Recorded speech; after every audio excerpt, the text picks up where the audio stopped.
Alright, people, so I'm here with your Raw review, and once again, it was a pile of garbage, a waste of 3 hours of my life. Just a total catastrophe tonight. So, after that brief explanation, let's get into the review. To start off the show, we have Kevin Owens coming out to cut a promo. And, they got I kind of like the atmosphere. I mean, it was dark, with a little spotlight on him to symbolize his dark actions and also his retarded actions last week, because I thought, and I've explained this in numerous videos, but I thought that breaking up Owens and Jericho was a big mistake. But we all know wrestling, or not wrestling, but WWE is famous for making big mistakes and blunders.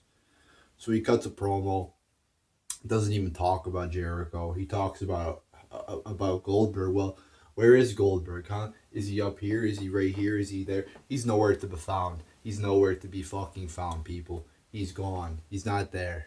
He's on his fucking couch with his wife and child. You know, it's just, I'm so sick of this. If you have a pay-per-view match like this, a title match, you're supposed to, build up to the match, anticipation. But no.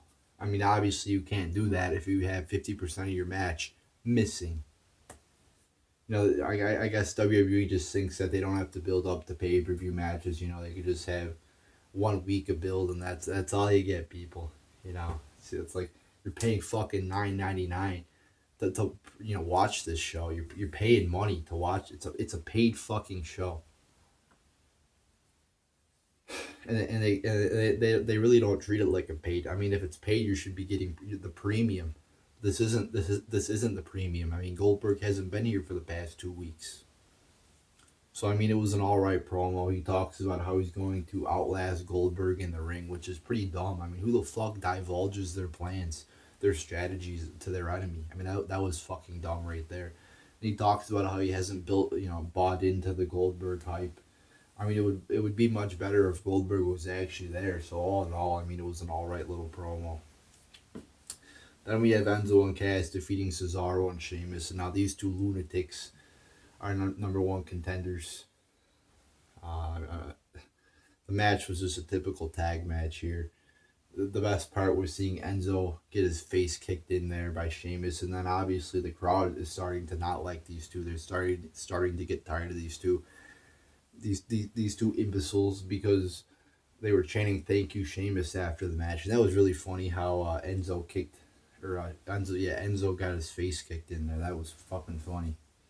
Then Tozawa, this new wrestler here in the cruiserweight division, who I weigh more than.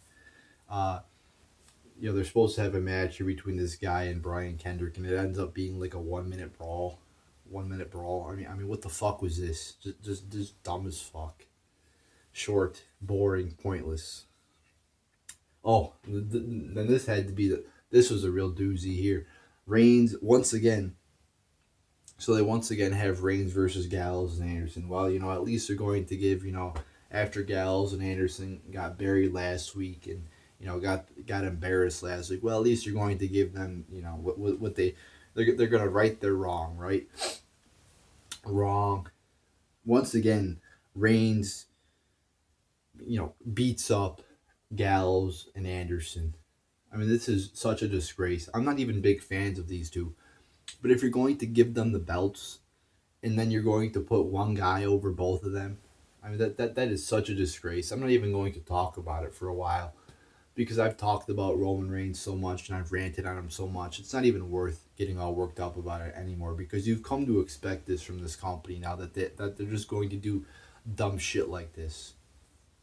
The only decent part of it was a spear from the top rope. But that was all overshadowed by just the illogical garbage going on in the ring. I mean, like I said, whoever writes this shit is out of their mind. Because you don't put one guy.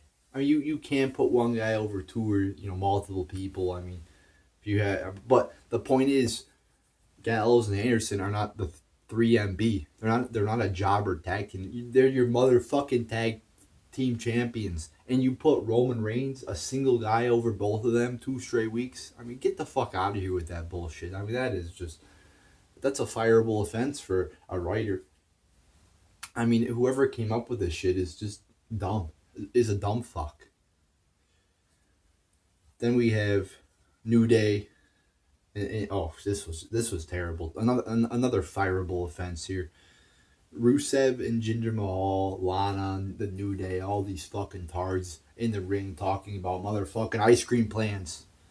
I mean, what the fuck? I mean, can they at least make it halfway believable? I mean, I get you could stretch the truth a little bit here. I mean, it's supposed to be a realistic show, but I mean, you could stretch the truth because obviously it's scripted.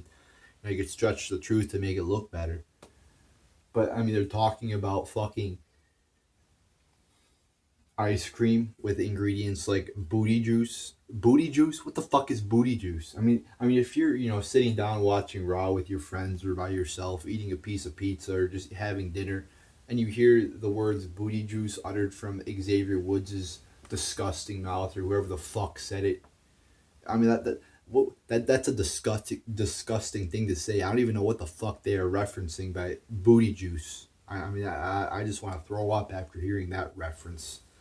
So they're like, oh yeah, there's booty juice and there's unicorn hairs or whatever the fuck in this. I mean, what the fuck is this shit? I mean, they're going off about what the fuck, Oh, Lana has hacked the plans for the ice cream, and then they list off the ingredients or whatever the fuck, and it's like, what the fuck is this shit?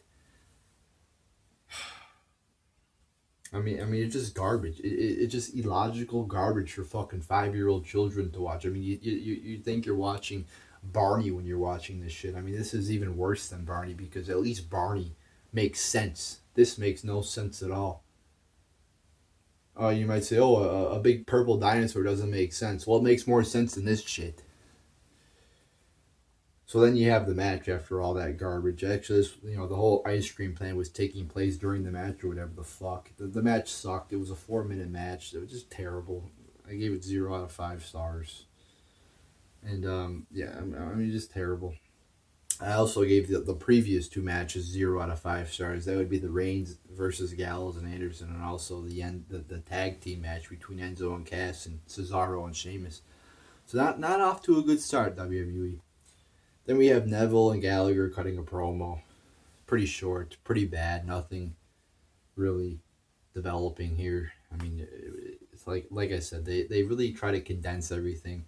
They give anything enough time here. So I mean, it didn't do it for me. Then we have Nia Jax defeating a jobber. I mean, we're back to square one with this girl now. I mean, are you kidding me? 0 out of 5 stars there. Then we have Sasha, Bailey, Stephanie McMahon, and Charlotte cutting her promo. So basically, Stephanie comes out and she says, Bailey should do the right thing, and give her title back. Before that, Bailey was, giving a sob story about her dad and whatever the fuck, which was all right. I mean, she is a baby face, so I mean, it was a decent little story there. But I mean, okay, enough with the fucking Bailey. I mean, they played the same promo about her reading the poem and whatever. Okay, I get it. She won the title. Her dad's happy. Okay, that I think you've run your course with that storyline now. Can we move on now? So she's in the ring. They're all in the ring, and Stephanie asked her to give the title back. She didn't win it the right way. And throughout this entire promo, they didn't even mention that Dana Brooke came down to ringside to interfere as well. So if I was Bailey, I'd be like, hey, bitch, the fucking, Dana Brooke was down there too. They didn't even mention that. Sasha didn't bring it up. So basically, Stephanie's trying to convince Bailey to give up her title.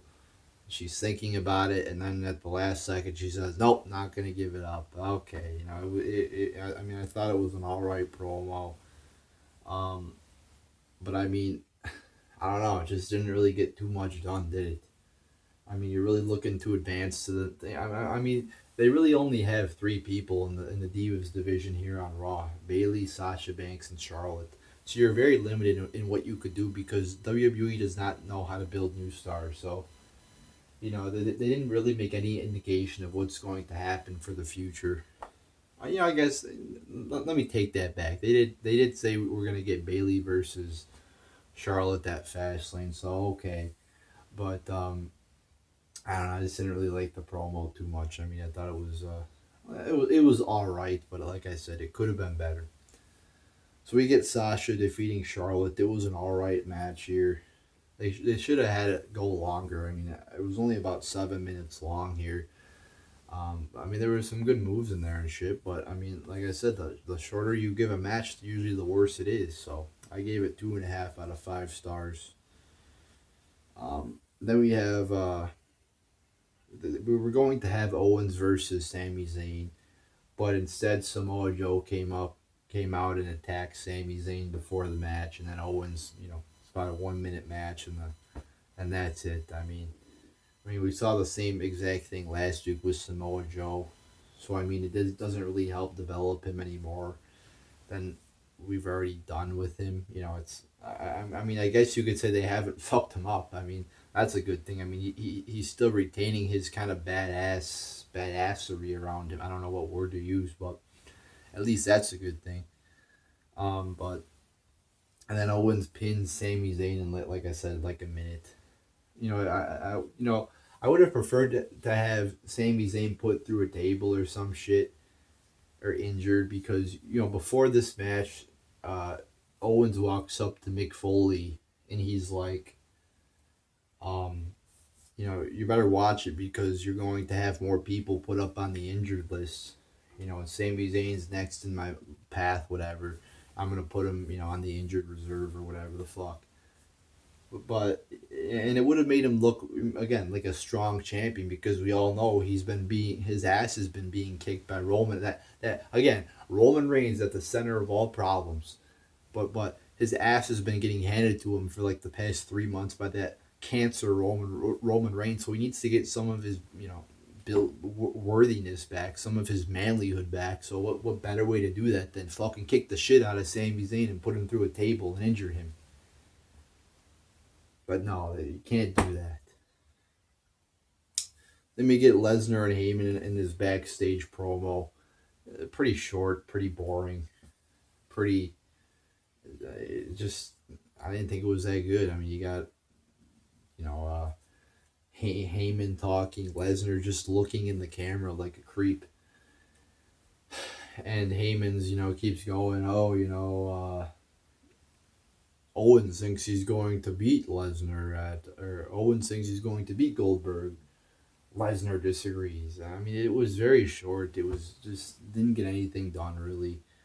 Um, and then we get Big Show defeating Strowman, or Big Show versus Strowman in the main event. Strowman won. People might be like, oh, it's two behemoths in the ring.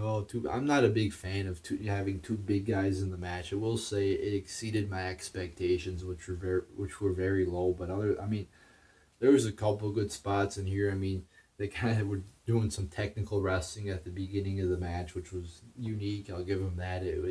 I enjoyed that, especially when Strowman did a kip up. Um, they teased a superplex, but they didn't do it. I mean, you had Big Show giving Strowman a suplex, which I mean, it was all right. Um, you had a bad. This is what I don't understand about the fans.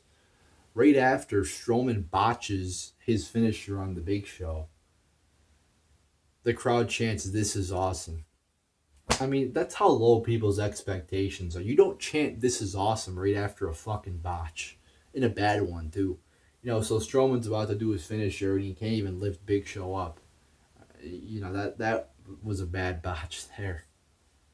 And like I said, there was a couple good spots, but I mean, to pull the Big Show out of the bag of WWE irrelevancy and to just stick him in the main event. I mean, he hasn't been seen for like 6 or 9 months, and then to just stick him in the main event is just dumb as fuck. I mean, put somebody in the main event who's actually been there for the last 6 months, like Kevin Owens. I mean, put Kevin Owens in the main event. Again, build up. Kevin Owens gonna address the universe because after that thing, I mean, after what happened last week, people want to hear what he said, and he is a champion after all. So put him on last. I mean, but don't put fucking big shit on last.